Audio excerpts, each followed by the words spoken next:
दोस्तों, गौतम बुद्ध की शिक्षा हर किसी के जीवन को नई दिशा दे सकती है। अगर आप भी इसे मानते हैं तो कमेंट्स में नमो बुद्धाय लिखना मत भूलिए। एक समय की बात है, नगर में एक व्यापारी रहता था। अपने और अपने परिवार के भरण पोषण के लिए वह नमक का व्यापार करता था। उसके परिवार में पत्नी और 2 पुत्र थे। व्यापारी के दोनों पुत्रों का स्वभाव बिल्कुल अलग था। जहां एक और बड़ा पुत्र बहुत ही संकोची और शर्मीले स्वभाव का था, उसे किसी से बात करने में भी शर्माती थी, वहीं उसका छोटा पुत्र बहिर्मुखी स्वभाव वाला व्यक्ति था। वह किसी से भी अपनी बात कहने में कभी संकोच नहीं रखता था। लोग अक्सर बड़े पुत्र को भोला और बेवकूफ समझते थे।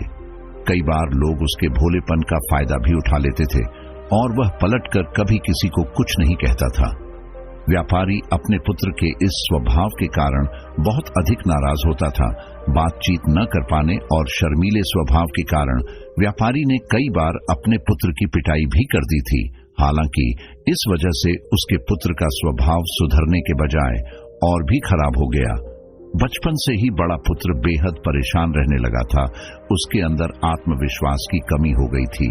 परीक्षा में वह आते हुए प्रश्नों के उत्तर भी अपने डर के कारण नहीं लिख पाता था। इस कारण उसकी शिक्षा भी ठीक ढंग से नहीं हो पाई। बड़ा पुत्र जब युवावस्था को प्राप्त हुआ, तब व्यापारी ने उसे अपने साथ व्यापार में हाथ बटाने को कहा। अपने पिता से डर के कारण वह व्यापार करने को तैयार हो गया, किंतु वह कई बार ऐसी गलतियां कर देता था जिससे व्यापारी बहुत अधिक नाराज हो जाता था। एक दिन व्यापारी किसी दूसरे काम के कारण शहर गया हुआ था। उस समय उसकी दुकान पर बड़ा पुत्र बैठा हुआ था। तभी कुछ लोग आए और उन्होंने बड़े पुत्र से कहा कि हमें तुम्हारे पिता ने भेजा है। उनका यह संदेश है कि इस समय दुकान में नमक की जितनी बोरियां रखी हुई है वह सब हमें दे दो। उन्होंने नमक की सभी बोरियों को शहर मंगवाया है। व्यापारी का पुत्र उनसे प्रश्न पूछने की हिम्मत जुटा ही रहा था कि वे दोनों आदमी दुकान के अंदर घुस गए और दुकान में जितनी भी नमक की बोरियां रखी थी सबको तांगे में रखा और लेकर चले गए। व्यापारी के पुत्र ने उन्हें रोकने का प्रयास किया, किंतु संकोच और शर्मीलेपन के कारण वह उन्हें कुछ कह नहीं पाया। उसने मन ही मन सोचा कि यदि मैं इन्हें नमक ले जाने से रोकूं तो पिताजी मुझ पर नाराज होंगे। कुछ समय बाद जब व्यापारी शहर से वापस आया तो खाली दुकान देखकर उसने अपने पुत्र से प्रश्न किया कि नमक की बोरियां कहां गई? यह दुकान इतना खाली खाली क्यों है? तब बड़े पुत्र ने धीमे स्वर में कहा कि कुछ लोग दुकान पर आए थे और उन्होंने मुझसे कहा कि आपने नमक की बोरियों को शहर मंगवाया है, और दुकान में से सारी बोरियों को निकालकर लेकर चले गए। व्यापारी ने अपना सिर पीट लिया। उसने अपने पुत्र को दुकान से धक्का देते हुए कहा कि तू मूर्ख का मूर्ख ही रह जाएगा। वे लोग तुझे बेवकूफ बनाकर सारा सामान ले गए। तुमने मेरा बहुत भारी नुकसान करवा दिया। यहां से दूर भाग जाओ और घर वापस मत आना। यदि तुम वापस आए तो मैं तुम्हें पीट पीट कर सीधा कर दूंगा। व्यापारी का बड़ा पुत्र इस बात से बेहद दुखी हुआ। एक बार फिर उसके शर्मीले स्वभाव के कारण उसके पिता उससे और अधिक नाराज हो गए। साथ ही व्यापार में भी इतना नुकसान हो गया। उस समय नगर के सभी लोग व्यापारी के पुत्र पर हंस रहे थे और उसका मजाक बना रहे थे। उसे बहुत अधिक शर्मिंदगी महसूस हो रही थी। यही वह समय था जब उसने सोच लिया कि अब उसके जीवन में कुछ भी ठीक नहीं हो सकता है। वह सदैव मूर्ख का मूर्ख ही रह जाएगा और इस समाज में रह रहे लोगों के साथ कदम से कदम मिलाकर कभी नहीं चल पाएगा। व्यापारी का पुत्र नगर से बाहर आ गया और एक नदी के किनारे बैठकर खूब रोया। गहरे पानी को देखकर उसके मन में विचार आया कि अब उसके जीवित रहने का कोई फायदा नहीं है। उसने सोच लिया कि आज वह इस नदी में डूबकर अपने आप को समाप्त कर लेगा। असफल जीवन जीने से अच्छा है कि वह स्वयं को समाप्त कर ले। उसने जैसे ही नदी में छलांग लगाई, एक बौद्ध भिक्षु ने उसे बचा लिया और नदी से बाहर निकाल कर ले आए। व्यापारी का पुत्र बौद्ध भिक्षु पर नाराज होने लगा और कहने लगा कि तुमने मुझे क्यों बचाया? मैं इस असफल जीवन को जीना नहीं चाहता। बौद्ध भिक्षु ने उसे समझाया कि जीवन एक ही बार मिला है और यदि तुम जीवित ही नहीं रहोगे तो असफलता को खत्म करके सफल कैसे बनोगे? तब व्यापारी के पुत्र ने कहा कि मेरे जीवन बहुत अधिक समस्याएं हैं। यह सभी समस्याएं मेरे संकोची और शर्मीले स्वभाव के कारण हुई है। मैंने अपने पिता का नुकसान करवा दिया। मैं एक अच्छा पुत्र नहीं हूं। अपने स्वभाव के कारण मैं शिक्षा ग्रहण भी नहीं कर सका। यह सारा संसार मुझे मूर्ख समझता है। क्या किसी मूर्ख को इस संसार में जीने का अधिकार है? तब बौद्ध भिक्षु ने कहा कि तुम्हारे इस प्रश्न का उत्तर तो मेरे गुरु ही देंगे। चलो, मैं तुम्हें मेरे गुरु से मिलवाता हूं। व्यापारी के पुत्र ने कहा कि वह किसी से बात नहीं करना चाहता। आज वह अपना जीवन समाप्त कर लेगा। किंतु बौद्ध भिक्षु के बार बार समझाने के बाद वह उनके साथ जाने और उनके गुरु से मिलने के लिए तैयार हो गया। बौद्ध भिक्षु व्यापारी के पुत्र को आश्रम की ओर लेकर गए।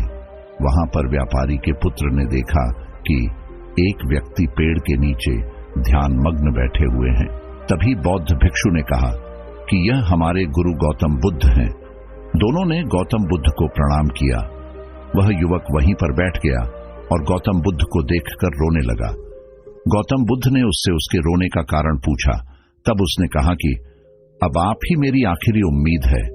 यदि आप मेरी समस्या का समाधान नहीं करेंगे तो मेरा यह जीवन समाप्त हो जाएगा। गौतम बुद्ध ने व्यापारी के पुत्र से उसकी समस्या के बारे में पूछा। तब उसने बताया कि किस प्रकार वह बचपन से ही शर्मीले और अंतर्मुखी स्वभाव का है। इस कारण लोग उसे मूर्ख समझ लेते हैं और उसके पिता भी उससे प्रेम नहीं करते। तब गौतम बुद्ध ने युवक को शांत कराते हुए कहा कि मेरे पास तुम्हारी समस्या का समाधान है। तुम्हारा जीवन बहुत ही आसान हो सकता है। तब युवक ने कहा कि क्या सचमुच ऐसा हो सकता है? आप बहुत ही महान व्यक्तित्व प्रतीत होते हैं। आपके तो कई शिष्य हैं। हे गुरुदेव, मैं भी आपका शिष्य बनना चाहता हूं। क्या आप मुझे अपने शिष्य के रूप में स्वीकार करेंगे? गौतम बुद्ध ने कहा कि हाँ, अवश्य। युवक ने कहा कि ठीक है गुरुदेव, अब मुझे वह उपाय बताइए जिससे कि मेरा जीवन बदल जाए। गौतम बुद्ध बोले, किंतु उससे पहले तुम्हें मेरे कुछ महत्वपूर्ण कार्य करने होंगे।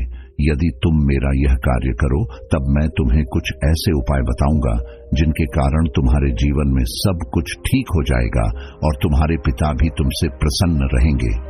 गौतम बुद्ध ने उस युवक को कहा कि आज से 3 दिन बाद मैं तुम्हें ऐसे उपाय बताऊंगा जिससे तुम्हारा जीवन बदल जाएगा। किंतु 3 दिनों तक तुम्हें मेरे सभी कार्य करने होंगे। मैं जैसा जैसा कहूंगा, यदि तुम वह कार्य को करने में सफल रहे तो तीसरे दिन के बाद तुम्हारा जीवन बदल जाएगा। तुम्हारा पहला दिन कल से शुरू होगा। अभी जाओ और आश्रम में ही आराम करो। अगले दिन व्यापारी का पुत्र गौतम बुद्ध के पास पहुंचा और कहा कि हे गुरुदेव, मुझे पहले दिन का कार्य बताइए। तब गौतम बुद्ध ने कहा कि आज तुम्हें 10 अजनबी व्यक्तियों से बातचीत करनी है और उनका हाल जानना है। इसका लेखा जोखा शाम तक लेकर आना। व्यापारी के पुत्र को बड़ा ही संकोच महसूस हुआ, किंतु उसने गौतम बुद्ध को हाँ कह दिया। वह निकल पड़ा 10 अजनबी लोगों से बातचीत करने। शुरू में उसे बहुत अधिक संकोच हुआ। कई लोग तो उसे डांट कर भगा देते थे।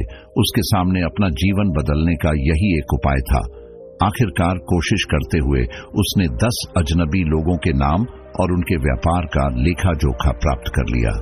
शाम को जब वह गौतम बुद्ध के पास पहुंचा तो प्रसन्नता के साथ उसने गौतम बुद्ध को बताया कि आज का कार्य उसने सही ढंग से पूरा कर लिया है। कुछ लोग तो उसके मित्र भी बन गए हैं। दूसरे दिन फिर वह युवक गौतम बुद्ध के पास पहुंचा। तब गौतम बुद्ध ने कहा कि आज का कार्य है, तुम आश्रम में रह रहे 10 शिष्यों को संबोधित करते हुए उन्हें जल के उपयोग के विषय में पढ़ाओ। गौतम बुद्ध की बात सुनकर व्यापारी का पुत्र हक्का बक्का रह गया। उसने कहा कि आप मुझसे किस प्रकार का कार्य करवा रहे हैं? मैं अपनी शिक्षा ठीक से पूरी नहीं कर पाया हूं। मैं यह कार्य नहीं कर पाऊंगा। तब गौतम बुद्ध ने कहा कि ठीक है, तब मैं तुम्हें उपाय भी नहीं बताऊंगा। व्यापारी के पुत्र ने प्रार्थना करते हुए कहा कि आप जानते हैं मेरी शिक्षा अधूरी है, फिर मैं किस प्रकार बालकों को शिक्षा दे सकता हूं? गौतम बुद्ध ने मुस्कुराते हुए कहा कि यहां सिर्फ मैं जानता हूं कि तुम्हारी शिक्षा अधूरी है, वे बालक नहीं जानते। तुम रोज अपने जीवन में जल का उपयोग करते हो, यही सब बातें जाकर उन बालकों को बतानी है। आखिरकार व्यापारी के पुत्र के पास कोई रास्ता नहीं बचा। हिम्मत जुटाकर वह उन बालकों के पास पहुंच गया। शुरू में तो उसके हाथ पैर कांप पर रहे थे, किंतु आखिरकार उसने जल की विशेषताओं के बारे में बताना प्रारंभ कर दिया। उसने बालकों को जल की 5 विशेषताएं बताई और जल्दी से वहां से भाग आया। गौतम बुद्ध के पास आकर उसने कहा कि बहुत अधिक डर लग रहा था, किंतु मैंने बालकों को जल की 5 विशेषताएं बता दी हैं। गौतम बुद्ध ने कहा कि जो एक बार फिर कोशिश करके आओ। व्यापारी का पुत्र ने एक बार फिर हिम्मत जुटाई और बालकों को जल के विषय में पढ़ाना शुरू किया। इस बार व्यापारी के पुत्र को बिल्कुल डर नहीं लग रहा था। पूरे आत्मविश्वास के साथ बालकों को शिक्षा दी। तब गौतम बुद्ध ने युवक की प्रशंसा करते हुए कहा कि तुम अवश्य ही साहसी हो। गौतम बुद्ध से शाबाशी सुनकर वह युवक बहुत अधिक प्रसन्न हुआ। युवक तीसरे दिन जब गौतम बुद्ध के पास आया तो गौतम बुद्ध ने उससे कहा कि आज का कार्य तुम्हें थोड़ा अजीब लग सकता है, किंतु आज तुम्हें अपने पिता से मिलने जाना है। गौतम बुद्ध की यह बात सुनकर वह युवक बहुत अधिक डर गया। उसने कहा कि नहीं, मैं अपने पिता के सामने नहीं जाऊंगा। गौतम बुद्ध ने कहा कि ठीक है, तब मैं तुम्हें उपाय भी नहीं बताऊंगा। आखिरकार उस युवक को गौतम बुद्ध की बात माननी पड़ी। गौतम बुद्ध ने उसे समझाया कि अपने पिता के पास जाकर उनसे क्षमा मांगना और कहना कि तुम्हें एक और अवसर दे ताकि तुम स्वयं को बुद्धिमान साबित कर सको। उसे युवक ने बड़ी हिम्मत के साथ अपने पिता का सामना किया और उनसे क्षमा मांगी। आखिरकार व्यापारी ने अपने पुत्र को क्षमा कर दिया और उसे दूसरा अवसर देने के लिए तैयार हो गए। व्यापारी का पुत्र गौतम बुद्ध के पास आया और उसने जब उपाय के बारे में जानना चाहा, तब गौतम बुद्ध ने कहा कि तुमने स्वयं ही अपना उपाय खोज लिया है। तुम किसी से बात नहीं कर पाते थे, शर्मीले थे। सब कुछ तुम्हारे मन में बैठा हुआ डर था। हम कितने आत्मविश्वासी हैं, कितने शर्मीले हैं और हमारे अंदर कितना डर है, यह सिर्फ हमें पता होता है। बाहरी दुनिया में किसी को नहीं पता होता है। बाहरी दुनिया में हम स्वयं को जिस प्रकार का दिखाते हैं, लोग हमें इस प्रकार का समझते हैं। अगर तुम आत्मविश्वासी नहीं हो तो भी अनजान व्यक्तियों के सामने यदि आत्मविश्वासी होने का अभिनय करो तो किसी को पता ही नहीं चलेगा कि तुम कौन हो। वह युवक समझ चुका था कि गौतम बुद्ध उसे क्या बताना चाह रहे हैं। गौतम बुद्ध को धन्यवाद किया और उनसे वादा किया कि वह जीवन में सफल होकर दिखाएगा। दोस्तों, यह वीडियो पसंद आई हो तो इसे लाइक जरूर करें और चैनल को सब्सक्राइब करना न भूलें। आपके आसपास भी कोई ऐसा शर्मीला और संकोची स्वभाव का व्यक्ति है तो उसे यह वीडियो जरूर शेयर करें ताकि उसकी सहायता हो सके।